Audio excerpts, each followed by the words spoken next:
Hey, good evening everyone. How are you doing today? Hope it's been a good day. Okay, so welcome. While you get settled in, let me check that I'm live. Guess what? I didn't do a sound check today. So this is going to be fun. I didn't get a chance to do a sound check, so we are going to be doing it live as we go along. If you come on while I'm here, say hi.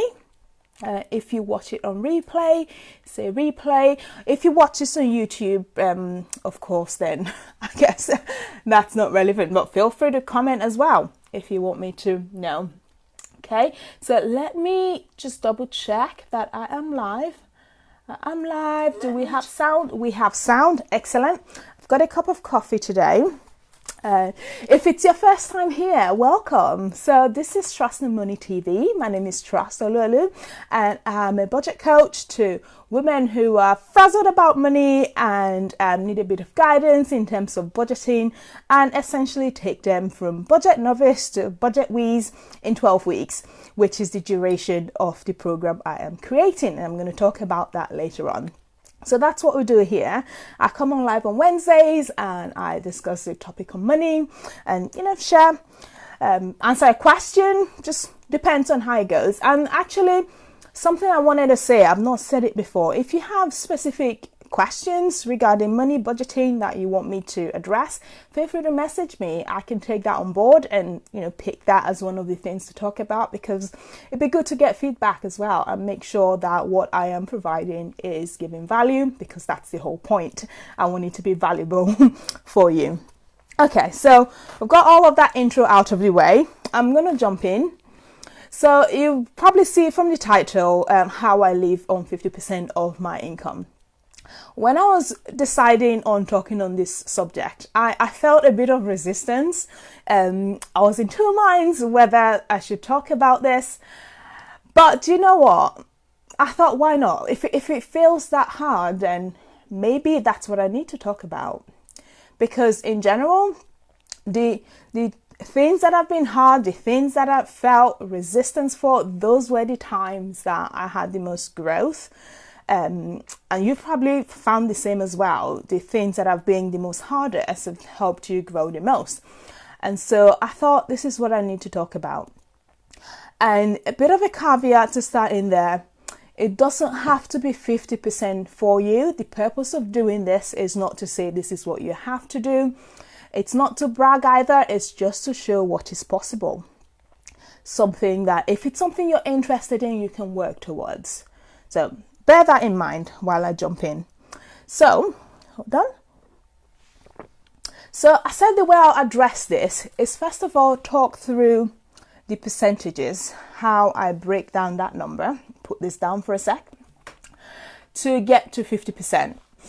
And then afterwards share some things that have helped me get to that point, how I make that number work, and maybe you might get some ideas for how you might want yours to be.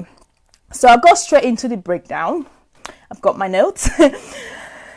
So the biggest expense, I say so a lot, I've noticed. The biggest expense from my outgoings goes towards housing. So that could be rent or it could be mortgage. It might be the same for you as well, but that I found is the highest amount that I spend on. So I was looking through this in preparation for this over the last 3 years, and I'm averaging about 20 to 22% of my income goes towards rent. Mortgage for you, whatever that is.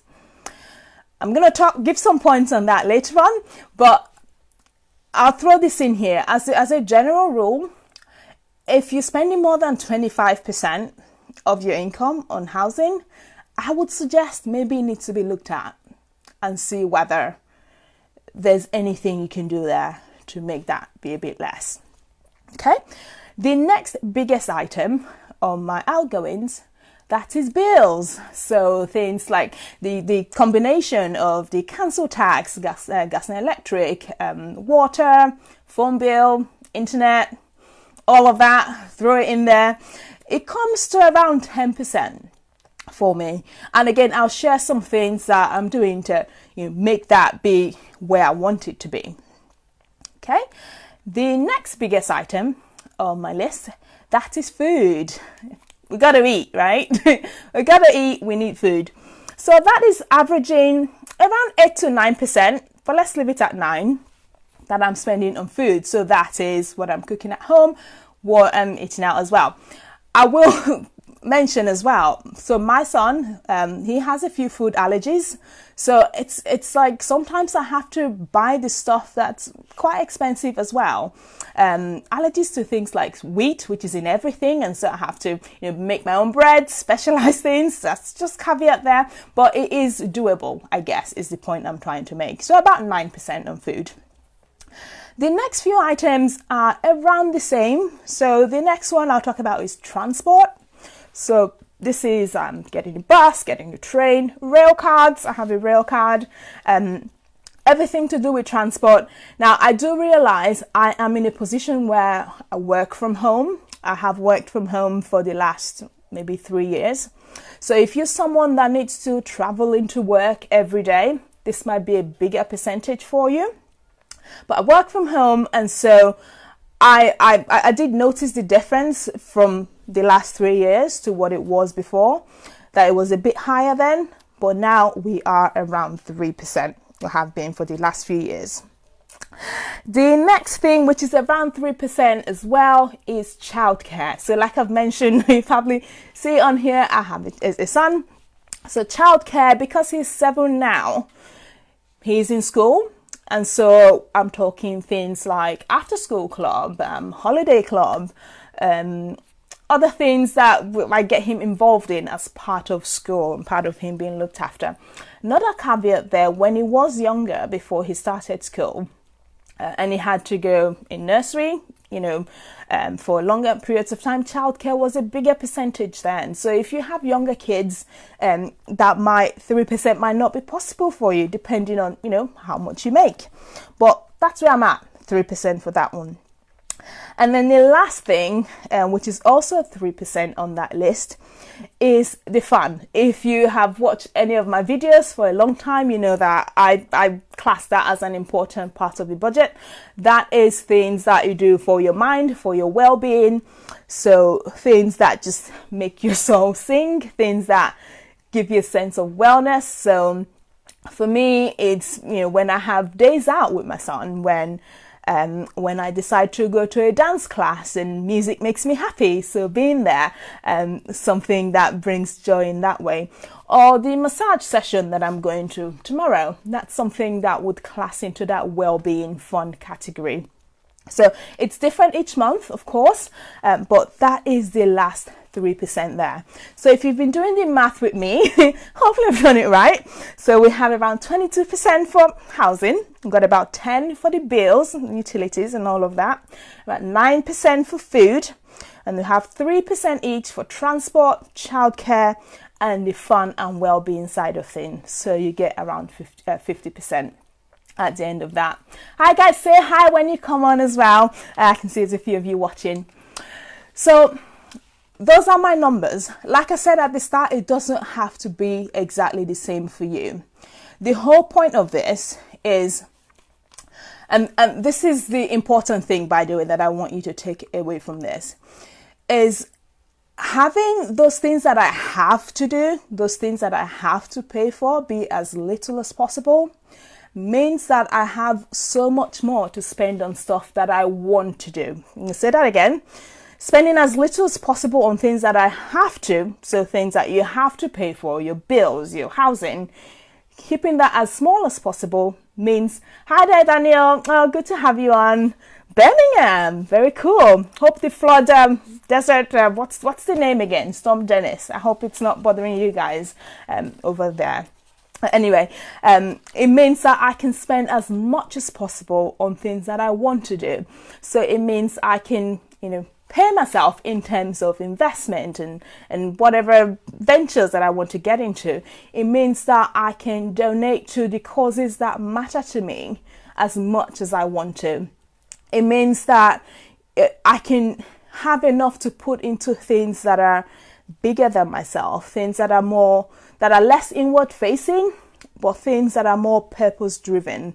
So if you recall, if I'm saying this right, the Maslow's hierarchy of needs, once you've covered the basic things, food, clothing, shelter, to get to the peak of, being who you fully are, there are things that will give you fulfillment, things that fill that higher need to have a purpose.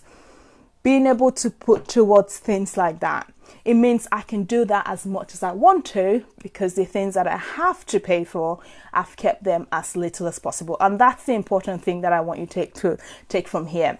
It's not about deprivation. It's about spending as little as possible on those things that you can't control to have more for things that you want to do. So I said that after I run through my numbers, I will share some tips, some things that, great question. And that is something we can definitely chat about. That is a great question. I was saying at the start, you may have missed it, that actually I would say if accommodation is more than 25%, maybe that's something you want to go and look at. But feel free to, let's chat later on. Okay. So some things that I feel have helped me achieve this number of being able to live basically on 50% of my income, which I've broken down for those of you just joining now, is that I have my hard limits. I have my hard numbers on where I don't want different categories to cross. So like I said, housing, 25%. I feel like that's a good number to aim for. I have had numbers with each category as well, and I try and stay within that. This is very obvious. I'm sure we've all heard it, but only buying stuff that I need. So I don't care about labels. I don't follow trends. I buy what I need, and that helps to stay within those numbers as well. If there is a less expensive way to get basically the same experience, I'm going to go for that option. Because, unless, of course, it's something that, you've covered all the have-tos and we're talking about things that make your soul sing. But generally, if there's a less expensive way, if I can speak, to get exactly the same thing, that is what I'm going to go for. Now, the next few, take it or leave it. When it comes to gifts, so I'm not talking about donations now. I'm talking of gifts that we've all gotten into the habit of, and it is nice. It's a friend's birthday, is this holiday, is that holiday, buying stuff for friends. I absolutely do that, but going into that, I already have a cap on what that is going to be. And I stick to that because things can easily get out of hand. So I put a cap on that, I spend on that, and that's it. Because it can become quite a rabbit hole if we're not careful. The other thing as well may come as a surprise. So I've never had a phone contract. So those ones where you get a phone with the SIM and all of that. Never had one of those. Only done SIM only, and it's always a shock to people when I say how much I pay for the SIM thing monthly. It's like £5 something, which always makes people shocked. But it's so easy to get things at that sort of price these days. I feel like because a lot of the time what you're paying for is all of that extra data that you're going to have with it. I pay for it at home. I don't need to pay for it twice. Basically the same thing on my phone, so that when I'm out and about, I can be entertained. To be honest, I feel like maybe we could do more with being aware when we're out and about. And so I have like a basic amount. So if I need to check the map for where I'm going, I need to quickly send an email, I need to quickly check something, I can do that. But I don't need to watch a whole movie, for example, when I'm out and about, because I feel like that's paying for the same thing twice. And it might not look like a lot, but over the course of a few months, years, it all adds up. And then the last one I have on my list is TV packages. Now, if that is something that makes you happy, if it's the equivalent of my massage sessions for you, by all means do that. But that's something I've never had. It's something that I've never felt a need to. I feel with the internet these days, you can pretty much get anything. So something like a TV license, Sky packages, whatever they're called. I don't even know what they're called. I don't do that at all. Absolutely not. So those are the things I want to talk about. Just going back to the house again for a little bit. It's about choice.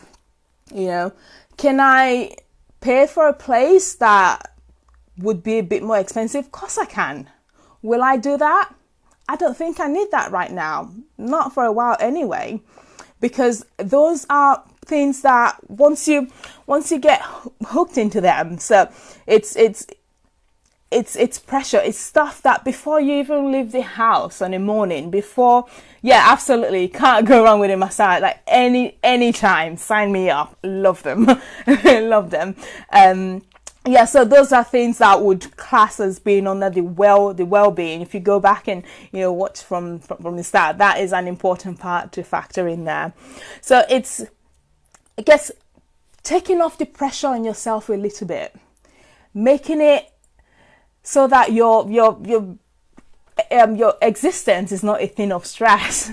It's not a lot of pressure to keep the basic, and then if you have extra on top of that, fantastic. That will be something you can spend on the things that you actually want to spend on, rather than things that you have to spend on. So I think that's covered everything that I want to talk about. Let me know, what you take from it, what you might go have a look at. Personally, I actually want to make it less than 50%. That is the goal.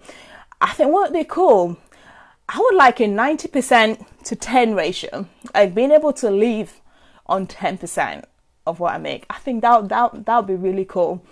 And it's not about how much you make necessarily, I don't think, because without the mindset going into it, it is so easy to expand your spend to fill in however much you make.